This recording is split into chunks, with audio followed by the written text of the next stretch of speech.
Not gonna bring that up right now. Right? It's not. It's not seasoning. It's just. It's.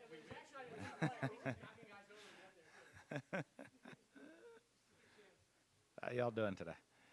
What do you guys want to know? Let's see. The scrimmage.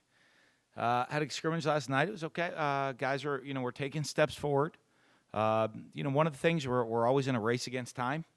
Right now, I mean, because like I've said, you look at the NCAA when they cut down the number of practices that you can have, and everything's new for our guys. Everything's a first time deal. A lot of times when you get into, this time next year. It'll be the second time going through training camp for a lot of the guys, and then there'll be, about 20 guys that it's all new for that are the freshmen. And then, the year after that, it'll be third year for some, second year for others, and first for some, and then fourth, three, and that as obviously as you move forward. So we're in that race against time of trying to get everybody ready to go. I think our guys still have a great attitude. They've worked hard. They're understanding what we're trying to do and learn on the fly and get everything in and try to get ready for a game. We got 12 days till we kick it off. I know I'm fired up. I know all our coaches are. I think after you play that, you get in the scrimmage last night, you get in the swamp, you get to go play, and you get excited. Next time we come in there, I'm going to be 90,000 people packing the swamp, going crazy, and the excitement, the energy you feel from that. It always gets you fired up and gets you excited. It gets a little nervous. All the things, make sure we get everything covered that we need to get covered. But I know you can feel that with the excitement of our guys. So, we'll have a helmets-only practice today. Review some special situations and all that. Then we got, we really have 3 big days on Tuesday, Wednesday, Thursday. That really wraps up training camp. We do a little mock game Friday morning. Try to give the guys some time off on the weekend. I wish we'd give them a little bit more, but again, with the rules, they don't allow us to give players the time off, and then it all transitions into game week. So it'll be to be honest before we know it. What do you mean in terms of mock games? Not like a scrimmage? Is it more like a walkthrough? No, like a mock. Like you. This is how we walk out of this. How we come out of the tunnel for stretch. Yeah, I mean, our guys got to know how to stretch and how to get lined up and what we wear and where they stand on the sidelines and how they run on and off the field and what happens between series, how we substitute. We will run through any situation that can happen in the course of a game, just so it's that they've seen the procedure and how it's handled from the sidelines. Do I have to be the one to ask? How'd the QBs look? Where are you with that? They did. All 3 of them graded the champion in the scrimmage. So none of the 3 graded the first scrimmage champion. All 3 graded the champion this scrimmage. So, it's a real positive of the steps they're taking forward and the comfort they're getting within the system and within the offense. So I thought that was a real positive. So, given Felipe's experience and maybe coming out of the spring slightly ahead, possibly. Are you surprised he hasn't distanced himself in camp? I haven't really paid attention or looked to that. When you look, we try to get the guys a lot of the same reps. So I don't know, distancing themselves from this or that. I think we're getting guys ready to go play right now. And then Brian, over the next couple of days, Brian and I will really sit down and evaluate who's going to give us the best opportunity to win games. Pat, a question? Are you, you've joked or not joked that you may wait till game time to announce the starter or quarterback? Yeah. Well, to you guys. Yeah. Is there Not like you personally, just in general, everybody. It's not like just anti-you. I'm not going to announce it to everybody else. All the other Gator fans and just not you guys. I didn't take it personally. No. Is there a chance that you play all 3 of those guys in this game and then you establish your starter for the Kentucky game? No. We'll have a starter for the first game. And that's your guy. Yep. And this could be the guy the whole season, right? Yep. Unless unless all of a sudden they perform differently on game day than we'd expect someone to perform, or something falls off the cliff that way. But no, I'd like to have it that this is the starter and we're going to go, and it's their job from that point forward. Thomas, You mentioned all three of the quarterbacks graded out as champions. What did they do improvement-wise to get to that point? Well, I just think managing the game, a little better decision making. I think, I think we did. I think the first scrimmage we were trying to, get to show and look at a lot of different things. I think we simplified it for them and tried to treat it a little bit more like a game, and I think that that helped them. Whether they realized it as much as we did, I don't know, but it was. There we go. You're ready for game time. Huh? Okay. So I think just in that term, instead of just trying to get things called and taught, to get them more into a game flow, and I thought that helped them a little bit.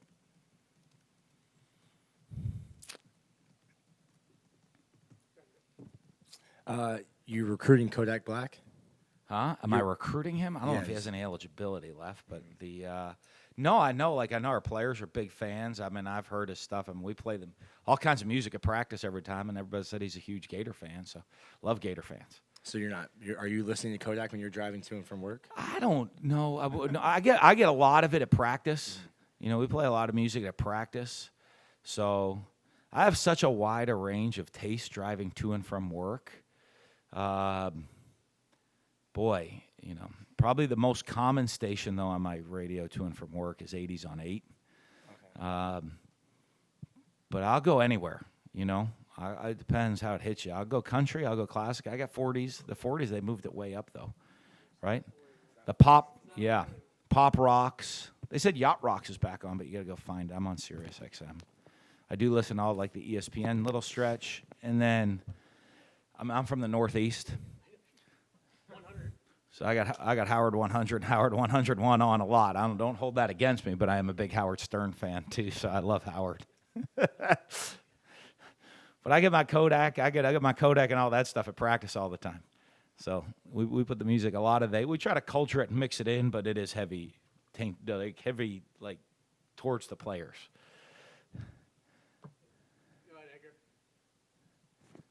What are some other highlights from the scrimmage? I mean, some guys who maybe stood out, takeaways you had, anything? Well, that you'll share? I thought Jordan, Scarlett, and P. Ryan both ran the ball really well. I liked that. I think getting into a little bit more game ready form. Malik, was still at a sore ankle, so we held him out. He should be cleared. I mean, cleared to practice today, but we didn't let him go in the scrimmage. But I thought those guys kind of stood out.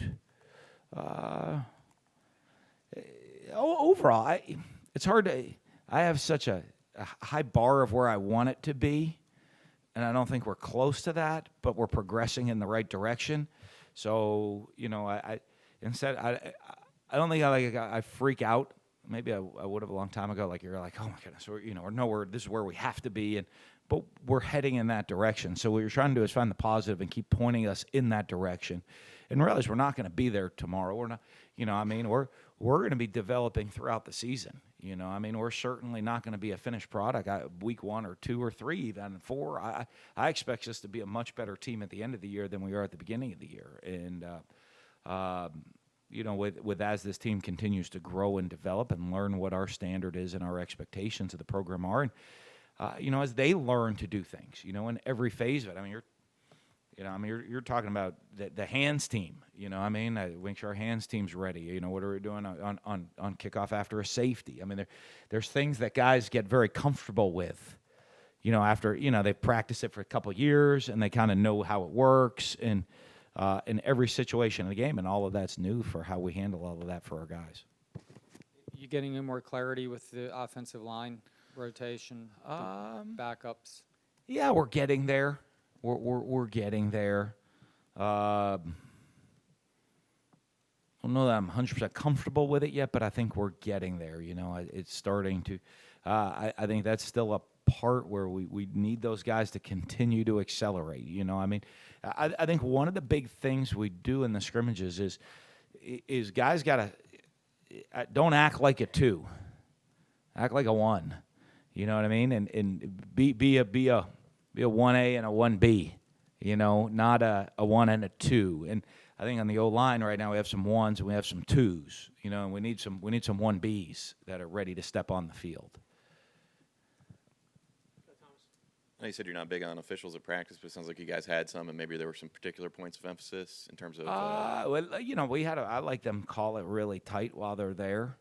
Kind of go through what they're looking for. So at the scrimmages, we have them there, all the officials, about, you know, where their points of emphasis are this year. Call things really tight just so we get it fixed and corrected and can show them all the different situations of why this, you know, even if it's you know, there are times where they might say, I don't know that I would have called it. They're going to call it in the scrimmage just so we can explain why it's on the edge. Are there any rule tweaks in particular that you're concerned with or really stressing, I guess?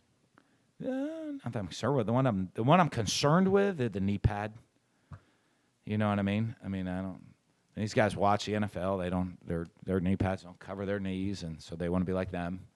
But we have to cover the knees with the knee pad, and so. You know, that's just one that does, because it's you get sent out of the game for a play, and it's something that just can slow down momentum and all that stuff of just making sure we handle it the right way.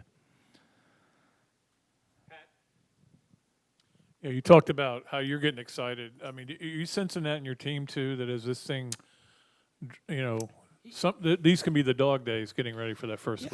Well, the next, like I said, I talked to them about it. You know, today is not a banging day, but the 3 days after that are important days, and it is because you see some guys they've been hitting each other for a while and going against each other for a while.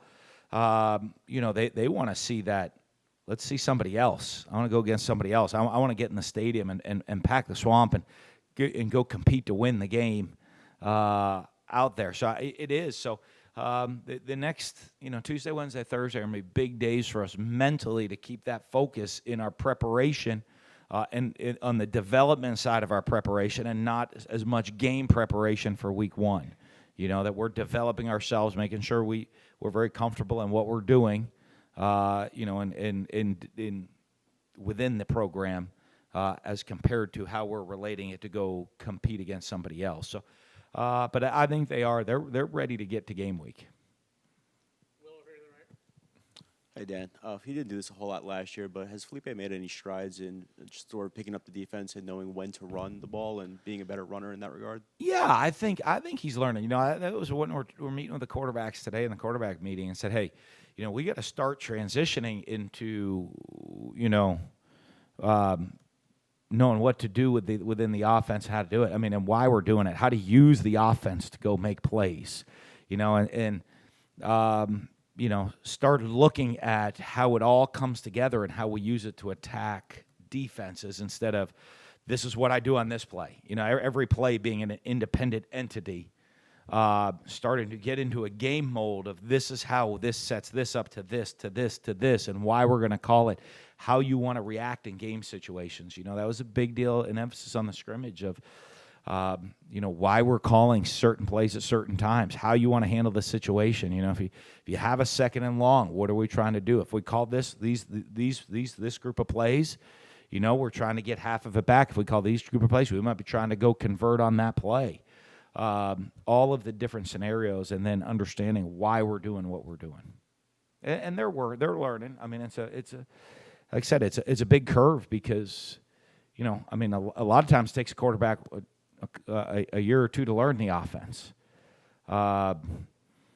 These guys have, 9 months, not just learn it, but how to apply it. I'm talking a year or two to learn it, and then another year how to apply it before you become really successful. And that's all got to be crunched into a really short window for us.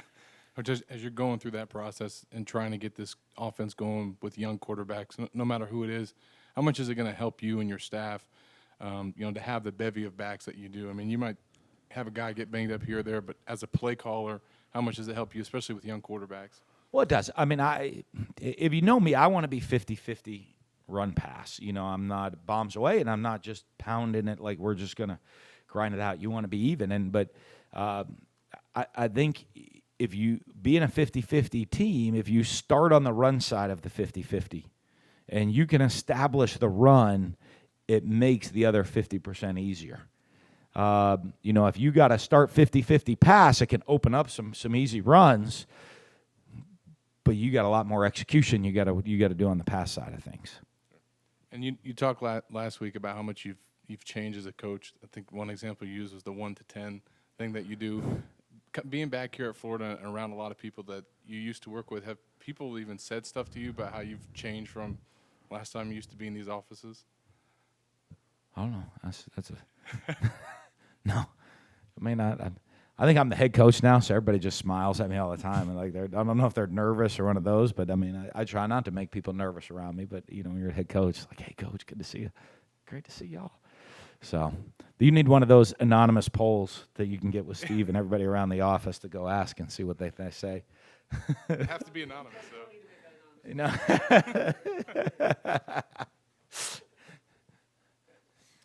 Jalen Jackson was a late addition to your last class. How have you seen him adjust to his new role? I guess he played mostly quarterback in high school, and you've got him He's in an the athlete. slot. He's doing a good job. He had a touchdown.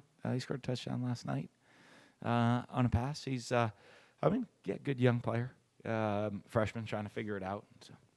See someone that could potentially get on the field this year in special teams. Or This on year, offense? probably not. As a freshman, I don't know this year, but in the future, he might have an opportunity.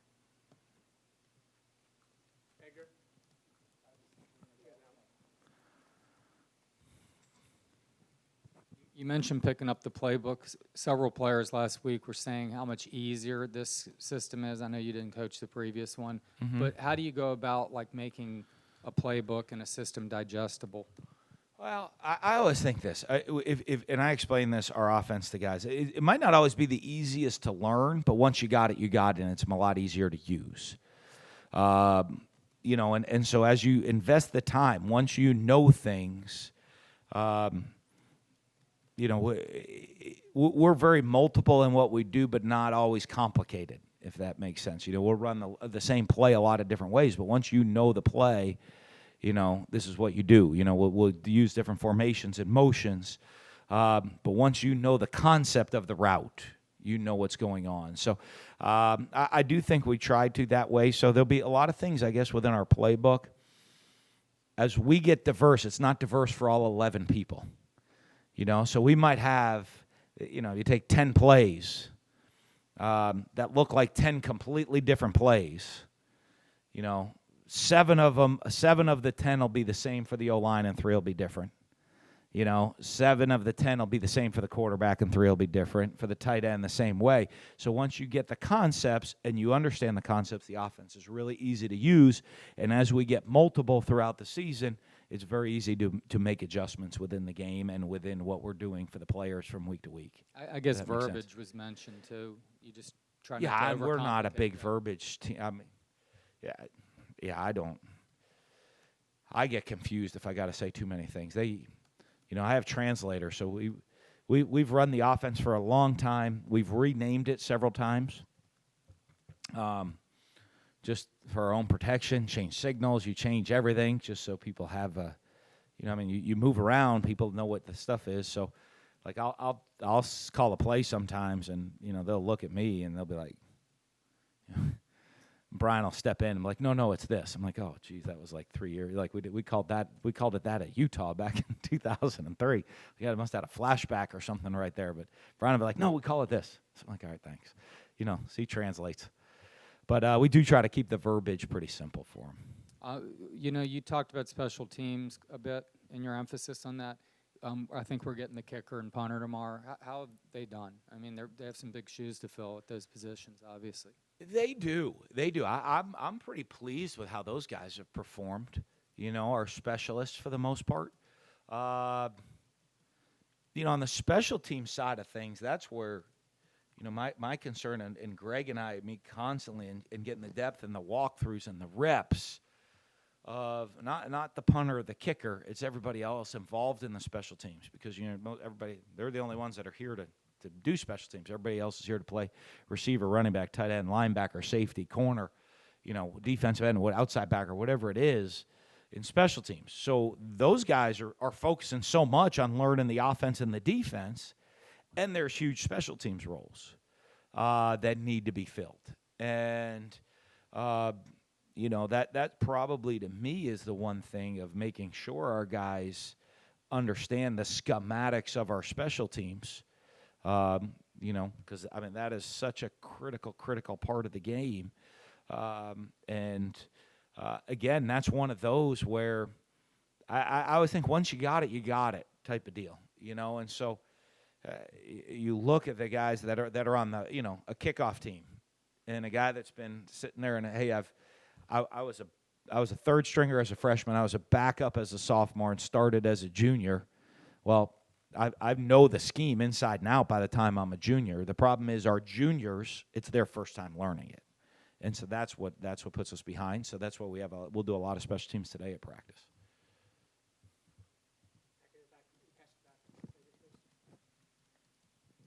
Hey, Coach. Even though he's not playing, why is it important to keep Randy Russell so much a part of this team? Who, Randy? Mm-hmm. Well, you know what? I mean, obviously, anytime someone, and you look at a young man, when Randy came here, made the decision to come to the University of Florida, I sat down with him and his mom, and I made a promise that I'm here to develop him to become not just a champion in football, a champion in life. That my responsibility is to help develop him to have a foundation to be successful for the rest of his life. And I never, I said, I can't promise you're going to be a first overall pick in the draft or win the Heisman Trophy, but I can promise you we're going to develop you to be the best man you can be. And that's, so obviously anytime anybody goes through something that hard that he's had to go through, football got taken away from him, but football wasn't my promise to him and his mom. And so our commitment to him hasn't changed. What he's able to do on the field is different, but our commitment into his development hasn't changed. So I love having him be part of the program because I want him around. I want him around us. I want him learning from us all the time. And I know it's a really hard deal for a young guy that, he's out there and he's in a different role than he wants to be in, obviously. But he's still part of the team. He's still part of the program. Nothing's changed for him. He just has a different role and maybe not one that he was expecting to have when he came here. But it doesn't change anybody's belief or take on him or his importance or role as part of our football family within his development. And then you mentioned anonymous polls. Did you see that you were rated one of the most underrated coaches in college Thank football? you. Yeah. What does that mean? I don't know. I gotta go write a couple checks to somebody or something downstairs, right? Because I got some texts like, "Hey, you owe me this because I said you were underrated." No, I don't. It's awesome. Thanks. You know what? I think I was fortunate. I think if anything, it shows. Maybe people have respect for what I was able to accomplish and what I was able to build in our staff and the players at Mississippi State were able to build and the success that program had during the time that we were there, and where it was before we got there, where it had been before we got there, and then the consistency of the program during our time there that people had respect of what we were able to do with that. Coach, as a follow-up to Randy, he had said during his recruiting process that when he first met with you and his staff, it said something along the lines of, you're not the biggest guy or maybe what we look for at safety, but what you put on film, we love the way you play, and you're the type of person that we want in the program. How much has he exemplified that by, the way he's handled everything that he's gone through? Well, a lot, and you just see that he is that type of person. He's a winner. He's carried himself that way through recruiting. That's what you liked about him in recruiting. And football-wise, it's a big loss. I mean, those are the type of guys that you can, are leaders of your program. So it's a big loss not having them on the field for the team that way. But I think it shows his character, and those true colors come out. When you're faced with an unbelievable adversity as a young person, how you handle it and how you go attack it. And it shows that we were probably right on with our evaluation of who he was, of how he's handled it, and how he continues to carry himself, that he is that type of a man. And then you're a week away from game week. There's still a lot that you want to find out about this team, but how comfortable, I guess, confident do you feel with what you have learned and kind of just getting your handle on this program and where it's at? Well, we feel pretty good. We're we're going to sit there as coaches. Our responsibility is to put our guys in positions to be successful, right? And I might not be able to run all the plays I want to run, and Todd might not be able to run all the blitzes he wants to run, and we might have to simplify or do some different things within the kicking game that we'd be able to expand throughout the year or even in the years to come. But I'm pretty confident in our coaches and our players and their attitude and how they've bought in that we're gonna work as hard as we can to put them in positions, the best positions to be successful. We're the ones that need to adapt as coaches to make sure we're putting them in a position to be successful and not look and say, well, I want to do this and they can't do it, so that's poor coaching. Our job is to put them in the position to be successful and let them go play hard on Saturdays. With the new 4-game redshirt rule, are there any freshmen that you've seen in camp that you want to get on the field this season? Utilize that? I think there will be there'll be more freshmen have the opportunity to get on the field. And guys that have worked their tail off. I mean, like I've always said, that guys earn guys earn playing time. So guys that have worked hard, if there's an opportunity. I love playing a lot of players, and I have no problem putting them in the game. I think that rule helps in a lot of different ways with an opportunity to get somebody on a field and get some game experience. I think it keeps them much more engaged, when they know they could still get into a game at some point when, hey, I'm redshirting and I kind of shut it down. I think it keeps them a lot more engaged, and it will help in their development, both in the classroom and on the field. And obviously, I think through the season, I think you'll see a lot more freshmen play because you have that rule. If all of a sudden, I mean, you're talking about a guy that's earned the right, does a heck of a job. If you're on our scout kickoff team and you give an unbelievable look running down the field against our kickoff return team every week, and we get hit with a couple injuries mid-season, that guy's going to have earned his right at that moment to get on the field and go play. In the past, you might look and say, hey, I'm not going to burn a year for a guy that, there's injuries this week to let him give the opportunity to go play for a week. But I think that's great motivation for guys that they've earned the right to get on the field, and it doesn't have to hurt their career. It's actually more of a reward for doing things the right way.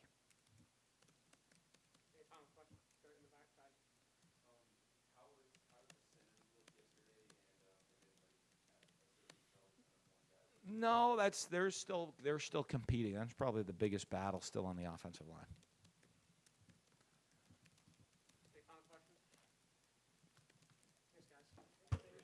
Yeah.